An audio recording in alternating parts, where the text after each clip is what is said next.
seen it while you fall apart. Even though you told me to get back your heart, I still spin inside your orbit. Yeah.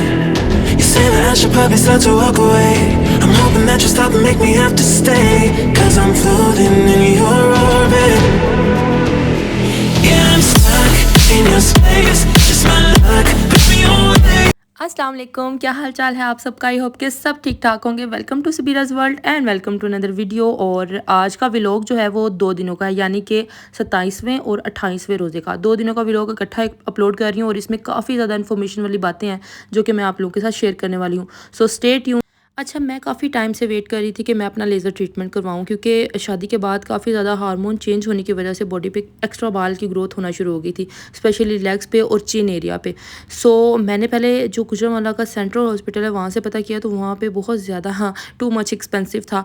सो मुझे ना Instagram पे Venus aesthetic का page नज़र आया, जिनकी branches और भी cities में है, लाहौर में भी है, आई थिंक सियालकोट में है, मुल्तान में है, मे बी, लेकिन गुजरांवाला में भी थी। और मैंने बस जल्दी जल्दी से इनको मैसेज किया, इनकी जो लोकेशन थी वो मंगवाई। वैसे तो गूगल पे भी इनकी लोकेशन आ जाती है, तो मैं फटाफट से पहुंच गई थी। और इनकी ईद सेल लगी हुई थी और 50% भी ऑफ था। सो मैंने तो मौके का फ़ायदा उठाना ही था। मैं, मेरे हस्बैंड, मेरी सिस्टर इन लॉ, वो उनकी स्किन का कुछ प्रॉब्लम था, हम लोग चले गए। यहाँ पे हम लोग को काफ़ी टाइम वेट करना पड़ा, क्योंकि काफ़ी ज़्यादा अपॉइंटमेंट इन लोगों के ऑलरेडी फिक्स थे। और मुझे सबसे पहले डॉक्टर से कंसल्ट करना था, और डॉक्टर से कंसल्टेशन के बाद ही मुझे अपना ट्रीटमेंट करवाना था। सो बस मैंने कंसल्टेशन कर ली थी, हमारी जो थी वो डील भी डन हो गई थी। हमने 4 सेशंस का जो था पेमेंट इकट्ठी पे कर दी थी। वो मैं आगे चल के आप लोगों को बताती हूँ कि कितनी पेमेंट थी, ठीक है। लेकिन जब मैंने सेंट्रल हॉस्पिटल से पूछा था, तो वहाँ पे एक सेशन की 60,000 रुपीज़ पेमेंट थी। और मैंने साथ में आप लोगों को इनकी स्किन केयर भी दिखाई है, जो कि मैंने आगे चल के आपको उसी चीज़ के बारे में डिस्कशन करनी थी, ठीक है।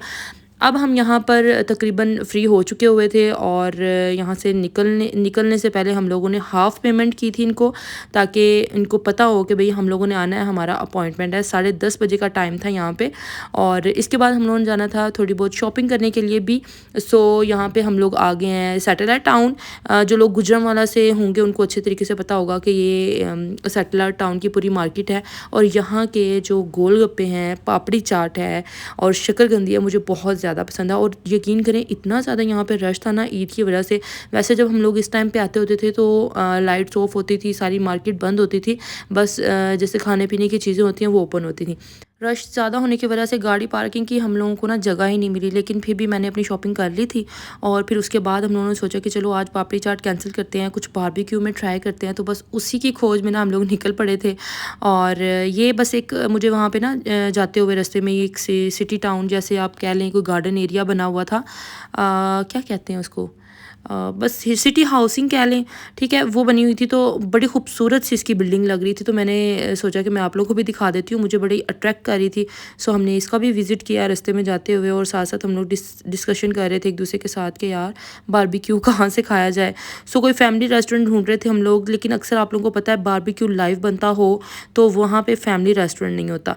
तो बस मैं चाह रही थी कि जल्दी जल्दी से हम लोग खा लें और हम लोग घर भी चले जाएँ, क्योंकि टाइम काफ़ी ज़्यादा हो गया था। एजल सोई हुई थी, उसकी नींद भी डिस्टर्ब हो रही थी। तो बस रास्ते में हम लोग को चेरी फैमिली रेस्टोरेंट नज़र आया, तो बस यहाँ से हम लोगों ने फिर जल्दी जल्दी से मलाई बोटी और साथ में सीख कबाब और साथ में नान रोटी जो होती है वो हम लोगों ने ऑर्डर की थी। वैसे तो ये किंग मॉल के पास ही ना यहाँ पे है सूफ़ी बिरयानी के नाम से शॉप, हम वहाँ से खाते हैं। वो बहुत ही ज़्यादा उनका मज़े का टेस्ट है, बट वहाँ पे ना फैमिली के बैठने की जगह सिटिंग अच्छी नहीं है। तो मेरे हस्बैंड ना इस चीज़ को पसंद नहीं करते। वो कहते हैं अगर आपने कुछ खाना है, बारबेक्यू भी खाना है या कुछ भी खाना है, तो अच्छा सा रेस्टोरेंट होना चाहिए जहाँ पे फैमिली के बैठने की अच्छी सी सिटिंग एरिया होना चाहिए, इंसान कंफर्टेबल होकर बैठ के खाता है। नहीं तो आप लोग गाड़ी में बैठ के खा ले, मैंने आप लोगों को नहीं जाने देना।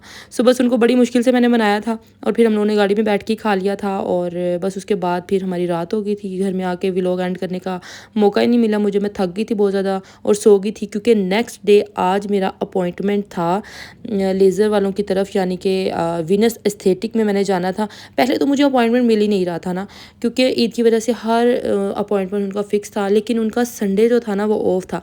ईद की वजह से उन्होंने संडे ऑन कर दिया, मेरे लिए फ़ायदा हो गया। मुझे वैसे वो जो डॉक्टर जिनसे मैंने कंसल्ट किया था ना, उन्होंने कहा था कि मैं आपकी जगह किसी ना किसी तरीके से ईद से पहले बना दूंगी, क्योंकि मैं चाह रही थी कि यार अगर स्किन फ्रेश हो या क्लियर हो जाए तो वो ईद से पहले हो जाए, ईद के बाद तो फ़ायदा नहीं, क्योंकि कहीं जाना भी नहीं, ना किसी ने आना है। तो बस ईद पे ज़्यादातर ये होता है कि हम आउटिंग पे जाते हैं, ज़्यादा गेस्ट वगैरह आ रहे होते हैं। सो बस अचानक से ही पता चला और नेक्स्ट डे मैं फटाफट से उठ गई थी सुबह के टाइम पे और हमारा थी जी 12 बजे का अपॉइंटमेंट फ़िक्स। तो मैंने सबसे पहले अपना ड्रेस निकाला, लाइट सा फ्रॉक निकाली और साथ में मैंने अपना ये वाला जूता निकाला जो कि सैंडल स्टाइल में है और बस मैं यहाँ पे होने लगी थी फ्रेश। एज़ल को मैंने रेडी कर दिया था, लाइट से कपड़े पहनाए थे क्योंकि आज एज़ल को घर छोड़कर जाना था मुझे, वहाँ पे मैं अपने साथ नहीं लेके जा सकती थी क्योंकि मुझे अपना लेज़र करवाना था। अच्छा साथ में मैंने अदील के भी ड्रेस जो थे वो ट्राउज़र एंड शर्ट लाइट से वो भी प्रेस कर दिए थे और साथ में उनके शूज़ भी निकाल दिए थे जो कि मुझे उनके बहुत ज़्यादा पसंद है। मुझे ना शादी के बाद सबसे ज़्यादा खुशी इस चीज़ की हुई थी कि मुझे अदील के शूज़ पूरे हैं, यानी कि मैं चाह रही थी कि मैं अदील के सारे शूज़ पहनूं क्योंकि माशाल्लाह से उनके पास इतने अच्छे अच्छे शूज़ हैं सारे ब्रांडेड, तो सेपरेट से नहीं लेने पड़ेंगे और उनके जो शूज़ों का साइज़ था वो मुझे बिल्कुल फिट आ गया था। तो मैं तो बहुत ज़्यादा खुश हुई थी। बस वो मैंने निकाल किए थे, उसके बाद हम लोग रेडी हो गए थे फटाफट से। हमारी कोशिश ये थी कि हम पूरे टाइम पे पहुंच जाएं क्योंकि अगर मुझसे 1-2 मिनट पहले भी कोई और उनकी क्लाइंट आ गई तो बस फिर मैं तो गई काम से। तो बस 11:10 पर हम लोग निकल गए थे, थोड़े से फासले पर ही था। हम लोग बड़े आराम सुकून से जा रहे थे और हम लोगों ने कहीं मिरर का पता करने के लिए भी जाना था, सो इसलिए टाइम से निकलना पड़ा। अच्छा ये मैं आप लोगों को उनकी जो है वो दिखा रही हूँ रसीद। हम लोगों ने हाफ़ पेमेंट ऑलरेडी कर दी थी लेकिन यहाँ पे इन्होंने पेड नहीं लिखा था, यानी कि 50,000 हमने पहले पे कर दिया हुआ है, 50,000 हमने बाद में पे किया था, इसलिए इन्होंने यहाँ पे पेड लिख दिया था। तो वैसे इनकी 1,20,000 रुपये बनती थी, 20,000 हमें डिस्काउंट मिला, ठीक है, यानी कि 50% ऑफ भी, 20,000 रुपया 1,00,000 पे करने पर भी हमें डिस्काउंट मिला, यानी कि अ लॉट ऑफ डिस्काउंट, ठीक है। तो बस ये मैं आपको अपने बाल दिखा रही हूँ, हाथों की कंडीशन दिखा रही हूँ कि क्या हो गई थी। बस ये हम लोग पहुँच चुके हुए थे पूरे टाइम पे और उसी टाइम इनकी 12 बजे ओपनिंग थी और हम सबसे पहले पहुँचने ही वाले थे कि हमसे पहले आंटी आगे आ गई थी। खैर कोई बात नहीं, लेकिन अपॉइंटमेंट मेरा ही पहले डन हुआ था। यहाँ पे बैठ के मैं बस अपनी डॉक्टर का वेट कर रही थी। वो जैसे ही आई फिर मैंने अदील को वापस भेज दिया था घर। तकरीबन मुझे लगे थे 3 घंटे इनके पास अपना लेज़र करवाने में और मैंने गपशप भी लगाई। स्टाफ इनका काफ़ी ज़्यादा फ्रेंडली था और मुझे बहुत कंफर्टेबल फ़ील हो रहा था। ऐसे लग ही नहीं रहा था कि मैं किसी और जगह पर आई हूँ और मैं अकेली हूँ, बिल्कुल अनकंफर्टेबल फ़ील नहीं हुआ। मैंने बड़ा रिलैक्स होकर अपना लेज़र करवाया और फ्रैंकली उनके साथ बात की सारी। यहाँ पे मेरा डन हो चुका था सारा। उन्होंने मुझे जो साथ में कुछ बताते हैं कि भाई ये आपने करने हैं काम, पता नहीं क्या बोलते हैं, मेरे माइंड से ही निकल गया वो वर्ड। खैर मेडिसिन थी एक, वो खानी थी मुझे ताकि कोई एलर्जी रिएक्शन ना हो। साथ में उन्होंने मुझे एक ट्यूब दी थी। अच्छा यहाँ पे मुझे ना लेना था सन ब्लॉक सीरम और साथ में विटामिन सी सीरम और हाइलुरोनिक। ये चीज़ें जो थी ना मैंने अपनी शादी के स्टार्ट में लगाना शुरू की थी क्योंकि 24-25 के बाद आपको लगानी चाहिए अपनी एज के। तो बस उसके बाद फिर मैंने वो लगाना छोड़ दी क्योंकि प्रेगनेंसी थी। उसके बाद डिलीवरी हो गई, उसके बाद अब दोबारा स्टार्ट की क्योंकि मुझे डॉक्टर ने रिकमेंड किया इनकी कि आप अपनी स्किन केयर भी किया करें। और बस ठीक है, मैंने वो फिर चीज़ें ले ली थी और वो मैं आपको घर जाके दिखाऊंगी। ये मैंने आप लोगों को दिखा दी अपनी ट्यूब और साथ में मेडिसिन थी वो, और साथ में ब्लू कलर का एक शॉपर पड़ा हुआ था, उसमें थी जी ये गोल्ड की माला जो कि मेरे हस्बैंड ने मुझे गिफ्ट दी है। अच्छा मैं वहाँ पर देख रही हूँ कि इस शॉपर में क्या है। मैंने पूछा उनसे क्या है यहाँ पे इस शॉपर में क्या है, तो उन्होंने कहा खोल के देख लो। तो मैंने जैसे खोल के देखी तो ये जी मेरी माला इसके अंदर से निकल आई थी। मैंने जब देखा इसका साइज़ तो मैंने सोचा कि यार ये तो बड़ी अच्छी लगेगी पहनी हुई, लेकिन जब मैंने पहनी थी तो थोड़ी सी इसकी ना लेंथ लॉन्ग थी। तो बस अब ये है कि इसकी लेंथ शॉर्ट करवानी है और ये मैंने पहननी है जी ईद वाले दिन। और ये जो मुझे मुँह दिखाई पे सेट मिला था उसके साथ सेम उन्होंने बनवा कर दी थी। तो ये मेरा पूरा सेट, मेरी बड़ी ख्वाहिश थी कि मैं माला पहनूँ, सो इसलिए मेरे हस्बैंड ने मुझे बनवा के दे दी। Thank you so much. अगर आप मेरी वीडियो देख रहे हैं तो मुझे बहुत ज़्यादा पसंद आई है। अच्छा उसके अलावा मैं अपने ईद की चीज़ें वगैरह वो सारी कलेक्ट कर रही थी। मैंने सोचा आप लोगों को मैं दिखा देती हूँ कि मैं क्या शॉपिंग करके लेकर आई थी। ये जी ईद का ड्रेस था अदील का ब्लैक कलर का। हमारा जैसे कि ब्लैक थीम था कि हम ब्लैक कलर के ड्रेसेस पहनेंगे। एज़ल के तो डन हो गई थी सारी चीज़ें, तो बस अदील ने खेड़ी चप्पल पहननी थी और साथ में इनका ड्रेस है, साथ में ये मेरी जूती है ब्लैक कलर की। अच्छा मेरे पाँव का साइज़ ना मोटा हो गया, यानी कि बड़ा हो गया है, 9 नंबर से डायरेक्ट 12 नंबर पे। तो मैंने एक जूता लिया है ईद के लिए, वो भी बड़ा सोच के कि यार मैं ले लेती हूँ क्योंकि बाद में तो पाँव छोटे हो जाने, फिर ये मुझे लूज़ हो जाएगा। खैर कोई बात नहीं, ईद गुजर जाएगी, एक दफ़ा 2 दफ़ा पहन लेंगे तो इसके पैसे पूरे हो जाएंगे। तो ये मैंने स्ट्रॉपी का कंफर्टेबल जूता लिया ब्लैक कलर का जो कि बड़ा अच्छा लगता है पहना हुआ। और उसके अलावा मैंने ये लिया है जो ड्रेस ब्लैक कलर का ही, लेकिन इस पे ना मुझे गुस्सा इसलिए आ रहा था कि जिस टेलर को मैंने दिया था ना इसको सिलाई करने के लिए, मैंने डिज़ाइन और स्टाइल कुछ और बताया था, साइज़ कुछ और दिया था। उन्होंने मेरे साइज़ से थोड़ा सा इसको खुला सिलाई कर दिया, घेरा भी ज़्यादा रख दिया। जिस तरह मैंने ऑर्गेन्जा लगाने का बोला था उन्होंने वैसे लगाया ही नहीं, गला भी वैसे नहीं बनाया, बाजू भी बहुत लंबे लंबे, ट्राउज़र भी सिंपल सा बना दिया था, और जो दुपट्टा था उस पर मैंने जो थी वो लैस लगवा ली थी। सूट के देख के ना मेरा मूड थोड़ा सा डाउन हो गया था, लेकिन मैंने सोचा चलो ईद पे पहन लूँगी, बाद में इसको सारा देड़ के फिर से दोबारा अपनी मर्ज़ी से सिलाइयाँ लगाऊंगी और ठीक करूँगी। तो बस साथ में मैंने एज़ल की चीज़ें लेनी थी, कुछ ये जी किटकैट लेनी थी, किटकैट लेनी है, टीथर कहते हैं इसको। एज़ल हाथ बड़े डालती है मुंह में, सो मैंने सोचा शायद दांत निकाल लिए, तो मैंने ये टीथर उसके लिए ले लिया। और साथ में मैंने ये जी उसका इनर ले लिया जो फ्रॉक के नीचे उसने पहनना था ईद वाले दिन। साथ में मुझे नेल पेंट चाहिए थी, 2 ब्लैक कलर की मेरे पास नेल पेंट नहीं थी और स्किन कलर की नेल पेंट नहीं थी, तो मैंने ये 2 कलर ले लिए ट्रेंड के। अच्छा, ये नेल पेंट्स बहुत ज़्यादा अच्छी हैं, ड्राई भी जल्दी हो जाती हैं और उतरती भी जल्दी नहीं है जब तक आप खुद ना उतारो, और बहुत ही अच्छी हैं। और कलर की स्कीम इनकी इतनी मज़े की है ना, इनके पास नेल पेंट के बहुत डिसेंट से कलर्स हैं और हाथ पे लगाए हुए हाथ भी फेयर लगते हैं। और बस जी उसके बाद मुझे याद आया कि मैं अपने गोल्ड के कड़े जो थे वो मामा की तरफ छोड़ आई थी। जब मैं पिछले व्लॉग में आप लोगों के साथ शेयर करी थी कि मैं मामा की तरफ गई हुई हूँ, तो बस तब उनके पास मैं छोड़ आई थी। और साथ में एज़ल की फीडर वाली जो बोतल थी, सॉरी दूध वाली, वो भी वहाँ पर रह गई थी। तो अदील चाह रहे थे लेने के लिए, मैंने कहा चले मुझे भी साथ ले जाएँ, मामा का दिल चाह रहा था एज़ल को देखने को। तो बस घर पास होने का यही तो फ़ायदा होता है। और सना ने अचानक से ला के मेरे आगे टोकरी रख दी, मुझे कहती है वीडियो बनाओ वीडियो बनाओ। मैंने कहा यार पता नहीं, शायद कह रही है कि टेबल की वीडियो बनाओ, मैंने आपके लिए चीज़ें बनाई हैं इसलिए। जैसे मैंने वीडियो का क्लिप स्टार्ट किया उसने ला के मेरे आगे ये टोकरी रख दी। इतना ज़्यादा सरप्राइजिंग लगता है ना, इतनी ज़्यादा खुशी होती है ना, यकीन करें जब आप किसी और के लिए सरप्राइज़ रेडी, जैसे मैं किसी और के लिए सरप्राइज़ गिफ्ट रेडी करती हूँ ना, तो मुझे दिल से इतनी खुशी होती है। सेम इसी तरह जब मेरे लिए कोई और करे, यानी कि मेरी बहन ने मेरे लिए सरप्राइज़ रेडी किया था, ईदी रेडी की थी, तो मुझे बड़ी खुशी हुई थी और मैं बड़ा खुश घर आई थी वापस कि यार मैं लेने क्या गई थी और लेकर क्या आ रही हूँ। खैर घर आने के बाद मैंने काफ़ी ज़्यादा कमरे में खलारा शलारा डला हुआ था, वो मैंने सारा समेटा, एज़ल को सुलाया। फिर मैंने सोचा सबसे पहले मैं आप लोगों को दिखा दूँ कि मैंने वीनस एस्थेटिक से कौन कौन सी चीज़ें ली थी, उनकी प्राइजेस क्या थी 10% ऑफ पे। सबसे पहले तो हाइलुरोनिक एसिड सीरम था ना, ये 3250 का था, ये मुझे मिला है 2995 का।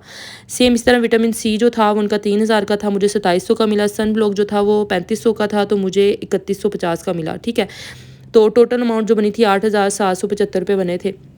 और यकीन करें बाकी अगर हम लोग दूसरे ब्रांड्स के भी लेती हैं ना चीज़ें, तो वो भी इतनी ही एक्सपेंसिव मिलती हैं, लेकिन आप अगर ये चीज़ें एक दफ़ा ले लेते हैं, मेरे ख्याल से कि आपके इन चीज़ों के साथ ना 3 मंथ तो गुजर जाते हैं ईजिली, आप डेली भी यूज़ करें तो। हाइलुरोनिक एसिड जो होता है वो आपने रात को लगाना है, विटामिन सी आपने सुबह को लगाना है, और सन ब्लॉक भी आपने मॉर्निंग में ही लगाना है, या 1 या 2 दफ़ा लगाएंगे। वैसे तो इतनी दफ़ा मुँह धोने की ज़रूरत नहीं पड़ती अगर आप घर के अंदर रहते हैं, तो हाउस वाइफ के लिए तो 3 महीने तो आराम से चल जाते हैं। हाँ, जो ऑफिस गर्ल्स हैं उनके लिए तो मेरे ख्याल से 1 महीना ही चलेगा, क्योंकि उन्होंने रिमूव करके अगेन एप्लीकेशन करनी होती है। तो मुझे तो इनकी प्रोडक्ट्स अच्छी लगी हैं। आहिस्ता आहिस्ता जैसे जैसे मैं यूज़ करूँगी, जब इनका कंटेनर खाली हो जाएगा उसके बाद मैं आप लोगों के साथ इसका सही से रिव्यू शेयर करूँगी। अच्छा, ये वाली आप लोगों ने वीडियो की डेट जो है ना वो याद रखनी है, और जब मैंने इसका रिव्यू आप लोगों के साथ शेयर करना है ना, वो आपने डेट याद रखनी है। ठीक है, आप लोगों को सही जनवन मैं जो है वो रिजल्ट्स इसके शेयर करूँगी, क्योंकि एजिंग के साथ साथ आपको अपनी स्किन केयर ज़्यादा बढ़ा देनी चाहिए, ज़्यादा ख्याल रखना चाहिए, ताकि रिंकल्स ना पड़ें, स्पॉट्स के निशान ना हों और एजिंग ना आए आपके फेस पे। अच्छा, उसके बाद ना मेरा ये जो है रोटेटिंग स्टैंड काफ़ी टाइम हो गया था एज़ल के होने के बाद, यानी कि एज़ल 3.5 महीने की हो गई और मैंने इसको बिल्कुल भी साफ़ नहीं किया, मैंने इसका बिल्कुल ध्यान नहीं रखा। सो मैं सोच रही थी कि यार अब चीज़ें यूज़ करना स्टार्ट करती हूँ, अब स्किन केयर भी करना स्टार्ट करती हूँ, क्योंकि एज़ल के होने के बाद तो बिल्कुल भी टाइम नहीं मिलता था कि मैंने क्या करना है और क्या नहीं। तो बस मैंने सारी की सारी चीज़ें निकाली, जो एक्स्ट्रा गंदमंद था वो कितना ज़्यादा निकला है इसके अंदर से, और मैं हैरान होगी कि यार इस स्टैंड के अंदर इतनी चीज़ें फिक्स हो जाती हैं, इतना कुछ मैंने इसके अंदर रखा हुआ था। तो बस मैंने पहले स्टैंड को साफ़ किया और कुछ चीज़ें मैंने डिस्कार्ड की और कुछ चीज़ें मैंने किसी को देने के लिए निकाल दी, क्योंकि मैंने यूज़ नहीं करनी तो फिर किसी और के यूज़ में आ जाए, यही बेस्ट है। तो बस मैंने यहाँ पे अपना सीरम भी रख लिया, सन ब्लॉक भी रख लिया, बाकी जो लोशन वगैरह थे या परफ्यूम बॉडी मिस्ट वो मैंने सेपरेट से रख लिया। बस अपना मिरर मैंने बनने के लिए दिया हुआ है, वो भी जल्दी आ जाएगा, वो फिर मैं आप लोगों के साथ अपने रूम की वीडियो शेयर करूँगी कि भी वैसे तो तकरीबन आप लोगों ने मेरा सारा रूम देख ही लिया है, इतना कोई वो फैंसी नहीं है, सिंपल एंड डिसेंट सा है। अच्छा, साथ ही साथ मैंने सोचा इस बास्केट को अब यहाँ पे पड़ा रहने थोड़ी देना है, क्योंकि कल जो है वो हो सकता था कि ये चाँद रात आ जाए और ईद आ जाए, फिर ये वहीं की वही बास्केट पड़ी रह जाएगी। तो मैं सोच रही थी कि आप लोगों को दिखा देती हूँ कि मुझे सना ने क्या-क्या चीज़ें एज़ अ ईदी दी हैं। पहले मैं दिया करती थी और अब तो ख़ैर पैसों से ही काम चल जाता है, इतना कुछ नहीं करना पड़ता और उसे पता है कि अब आप ही बिज़ी होती हैं अपनी बेबी के साथ, तो मेरे लिए नहीं कर सकती, तो पैसों से मैंने काम चला लेना है। तो दूसरा ये कि उसने सोचा कि इस दफ़ा मैं आप ही को दे देती हूँ। सो बस ये छोटी सी ईदी थी जी मेरे लिए सना ने ली हुई, और मेरे लिए बड़ा सरप्राइजिंग था। बड़ा मुझे अभी वॉइस ओवर करते हुए बड़ी खुशी हो रही है, पता नहीं क्यों अच्छा लगता है, गिफ्ट देना लेना बहुत ही ज़्यादा अच्छा लगता है, और सरप्राइजिंग था वो एक अलग चीज़ है। खाने पीने की चीज़ों की तो आप लोगों को पता है मैं वैसे बड़ी शौकीन हूँ ना, पीनट्स हो गए, बिस्किट्स हो गए, पॉपकॉर्न्स हो गए, बस यहाँ पे जो चॉकलेट्स थी ना वो मैंने रख दी थी, कोई बेबी वगैरह आ जाए, कोई बच्चा आ जाए खेलने के लिए रूम में मेरे, तो मैं बस अपने रूम से निकाल कर दे दूँ। चॉकलेट्स नहीं खाऊंगी क्योंकि भाई वेट का प्रॉब्लम है, पहले तो बहुत ज़्यादा चॉकलेट्स खाती होती थी मैं। अच्छा, ये साथ ही साथ मेहंदी है, साथ में है जी पोनी, साथ में है जी मिस रोज़ की ये बड़ी प्यारी सी कलर की लिपस्टिक, और उसके बाद है जी ये ब्रेसलेट बड़ा ही प्यारा सा, इसको एज अ बेल्ट भी यूज़ कर सकती हूँ मैं, और बाकी चोकर के तौर पे भी यूज़ कर सकती हूँ वो चेन अटैच करके। साथ में है जी लाइनर, साथ में है ये हुप्स बड़े बड़े से, उसको पता कि आप ही इस तरह के ना बड़े पहनते, तो उसने ये भी ले लिए।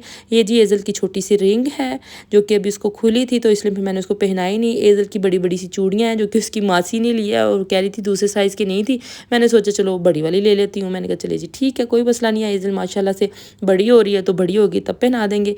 साथ में ये एंटीक की बैंगल्स हैं, बड़ी ही प्यारी मुझे लगी वो कलरफुल सी, और साथ में है जी एक ये बैंगल का सेट बड़ा ही प्यारा सा। सना थैंक यू सो मच यार, मुझे सच मानो, मुझे यकीन करो, मुझे दिल से बड़ी ज़्यादा खुशी हो रही है ये सारी चीज़ें दोबारा वॉइस ओवर करते हुए देखते हुए। Thank you so much. अल्लाह ताला तुम्हें हमेशा खुश रखे और इसी तरह खुशियाँ बांटती रहो, और अल्लाह ताला मुझे भी इस चीज़ की तौफीक दे। तो बस जी ये सारी की सारी चीज़ें थी, और ये थी जी 2 दिनों की वीडियो, और बिज़ी डे रहे हैं, बहुत ज़्यादा छोटे-छोटे से क्लिप रिकॉर्ड किए हैं आप लोगों को अपने साथ अटैच रखने के लिए। होप सो आप लोगों को वीडियो अच्छी लगी होगी। अपना बहुत ज़्यादा ख्याल रखिएगा। अल्लाह हाफ़िज़ एंड फ़ी अमानिल्लाह।